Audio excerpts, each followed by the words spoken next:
अस्सलाम वालेकुम students. I hope you all are doing good. इस वीडियो सीरीज से हम एक न्यू कोर्स शुरू करेंगे जो कि डेटाबेस सिस्टम्स का है। बेसिकली ये कोर्स हमारी बैचलर्स डिग्री में चाहे वो आईटी है, सीएस है या सॉफ्टवेयर इंजीनियरिंग है, उसके फोर्थ और फिफ्थ सेमेस्टर में ये कोर्स पढ़ाया जाता है। तो ये इस वीडियो सीरीज़ का पार्ट 1 है जिसमें हम इस कोर्स के इंट्रोडक्शन के बारे में देखेंगे। इसमें हमारे पास इसके ऑब्जेक्टिव्स आते हैं। ऑब्जेक्टिव्स में हमारे पास क्या है कि हमने डेटाबेस मैनेजमेंट सिस्टम को स्टडी करेंगे with an emphasis on storage and retrieval of data, organization of data and maintenance of data in an efficient and effective way. अब हमारे पास डाटा की स्टोरेज और रिट्रीवल ये कैसे होती है, इसको हम एक मिसाल से समझते हैं। ठीक है, जिस तरह हम फेसबुक को ले लेते हैं। अब जब आप फेसबुक के प्लेटफॉर्म पे जाते हैं तो आप रजिस्टर करते हैं। ठीक है, अब जब आप रजिस्टर करते हैं तो फर्स्ट नेम, लास्ट नेम, उसके बाद अपना मोबाइल नंबर, अपनी ईमेल एड्रेस, उसके अलावा पासवर्ड दे के जैसे ही आप जो है साइन अप के बटन पे क्लिक करते हैं, अब क्या होता है कि वो जो डाटा है जो कि आपने एंटर किया है उन फील्ड्स में, वो आपके पास एक प्रॉपर पैटर्न में फेसबुक की डेटाबेस में जाके स्टोर हो जाता है। अब वो स्टोर कैसे होता है? वो एक प्रॉपर पैटर्न के थ्रू स्टोर होता है। ठीक है, उसमें प्रोसीजर्स हैं। ठीक है, जो कि फेसबुक के डेवलपर्स ने जिन प्रोसीजर्स के तहत वो डेटाबेस जो है डिज़ाइन की हुई है, उस फॉर्मेट में वो जो डाटा है वो वहाँ पे जाके स्टोर हो जाता है।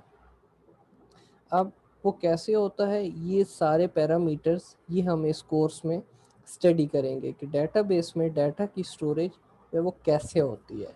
ठीक है, उसके बाद वो ज़रूरत पड़ने पे वो डाटा जब हमें रिट्रीव करना पड़े तो हम रिट्रीव कैसे करेंगे डाटा। ठीक है, ये सारी चीज़ें हम इस कोर्स में सीखेंगे। अब रिट्रीवल की मिसाल हम ले लेते हैं कि जिस तरह आप दोबारा से लॉगिन वाले पेज पे जाते हैं तो आप अपना ईमेल एड्रेस और पासवर्ड दे के लॉगिन के बटन पे क्लिक करते हैं। अब क्या होता है कि जो डाटा आपने उन फील्ड्स में एंटर किया है वो डेटाबेस में जाके मैच होता है। अगर वो डाटा मैच हो जाता है, जो एंटर किया है आपने वो करेक्ट है, तो then Facebook allows you to log in, otherwise it will give an error. ठीक है, तो ये जो इसमें डेटाबेस में डाटा की स्टोरेज और डाटा की रिट्रीवल का प्रोसेस है, डाटा की ऑर्गेनाइजेशन का प्रोसेस है और डाटा की मेंटेनेंस का प्रोसेस है, ये सारी चीज़ें हम इस कोर्स में स्टडी करेंगे कि ये हम कैसे परफॉर्म कर सकते हैं। उसके बाद इसके लर्निंग आउटकम्स में हमारे पास कौन कौन से टॉपिक्स हैं जो कि हमने इस कोर्स में कवर करने हैं।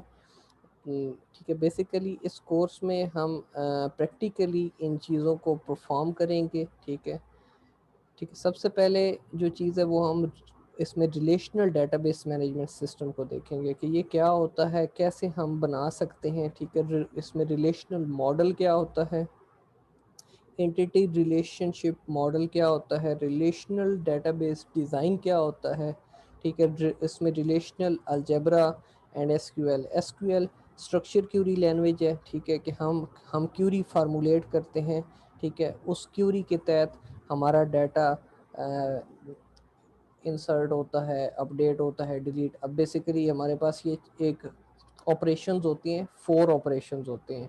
ठीक है, 4 ऑपरेशंस, उसमें क्रूड होता है, CRUD। ठीक है, C स्टैंड्स फॉर क्रिएट, कि आपने एक रिकॉर्ड क्रिएट कर दिया। ठीक है, एसक्यूएल की क्यूरी लगा के या मैनुअली या उसमें क्यूरी के ज़रिए। Second is R stands for read, आपने डाटा को रिट्रीव किया, रीड किया। Third is U stands for update. ठीक है, कि आपने जो डेटाबेस में रिकॉर्ड ऑलरेडी एंटर किया हुआ था उसको अपडेट कर दिया। Fourth one is the delete, कि अगर आपको किसी रिकॉर्ड की ज़रूरत नहीं थी आपने उसको वो डिलीट कर दिया। तो ये जो हमारे पास ये सारे पैटर्न्स हैं, इसको हम यहाँ पे वो देखेंगे कि हम एसक्यूएल की क्यूरी स्ट्रक्चर क्यूरी लैंग्वेज में क्यूरी कैसे फॉर्मलाइज कर सकते हैं। उसके बाद इसमें नॉर्मलाइजेशन का कंसेप्ट है, बी ट्री, हैशिंग, एंड इसमें सिक्योरिटी के कंसेप्ट्स हैं कि किस तरह हम डेटाबेस को सिक्योर बना सकते हैं। उसके बाद जो टूल हम यूज़ करेंगे इस कोर्स में वो हमारे पास है माई एसक्यूएल, ठीक है। अब इसमें हमारे पास जो डेटाबेसेस हैं वो काफ़ी सारी हैं, एसक्यूएल सर्वर है, मारिया डीबी है, मोंगो डीबी है, ठीक है। तो हम जो इस कोर्स में लेके चलेंगे वो माई एसक्यूएल है, ठीक है।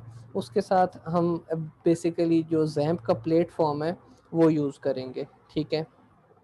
अब वो कैसे है कि हम इसको ये डिटेल में देखेंगे कि जैम्प क्या है, ठीक है। जैम्प बेसिकली एक multi platform Apache, my SQL, PHP and पर इनका कम्बिनेशन है, ठीक है।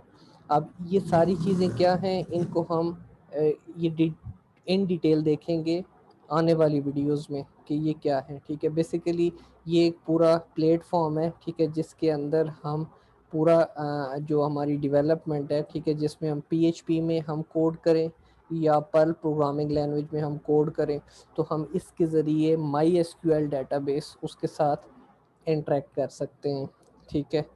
तो हाँ, आने वाली वीडियो में हम ये सीखेंगे कि हम जैम्प को डाउनलोड कैसे कर सकते हैं। लिंक मैंने यहाँ पे भी दे दिया है। आपके साथ जो मैं नोट्स शेयर करूँगा उसमें भी इसके लिंक्स होंगे, ठीक है।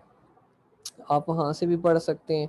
और इसमें सेकंड चीज़ ये है कि हम इसको प्रैक्टिकल वे में लेके चलेंगे। हम पहले जो हमारी 3 से 4 हमारी वीडियोस होंगी, ठीक है, 3 से 4 लेक्चर्स में हम जो बेसिक टर्मिनोलॉजीज़ हैं डेटाबेस मैनेजमेंट सिस्टम की वो देखेंगे। उसके बाद हम जो हमारे पास टेक्निक्स हैं, ठीक है, डेटाबेस के जो कंसेप्ट्स हैं उनको हम प्रैक्टिकली माई एसक्यूएल पे परफॉर्म करेंगे। और हम इस कोर्स को प्रैक्टिकली एवेलुएट करेंगे। तो ठीक है, तब तक के लिए अपना ख्याल रखें, ठीक है। Stay tune. अल्लाह हाफिज़।